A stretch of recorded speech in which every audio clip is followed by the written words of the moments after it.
Я нагадую, що ми дивимося зараз пряму трансляцію з Вільнюса, де вже розпочався концерт на підтримку України.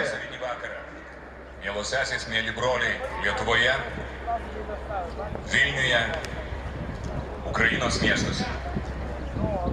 Gal ir ne pačia linksmiausia proga susirinkom šiandieną, bet žinome, kad tai, kas čia įvyks ir vyksta, bus tikrai neliūdna, o džiaugsminga ir svarbu.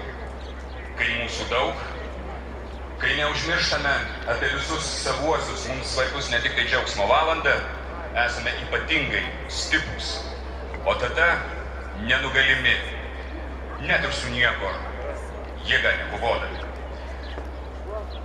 Puikusis Vilniaus Gedimino technikos universiteto choras Gabija vadovaujamas Rasos Viskontaitės pradėjo концерта уж юсу. Там поруч стоїть наш перекладач з посольства Василь Капкан. Він зараз все це буде перекладати для нас українською мовою. Він знає, що Майдан дивиться цей концерт. Він стоїть біля ведучого в вишиванці і буде перекладати спеціально для Майдана, для трансляції в Україні все українською мовою.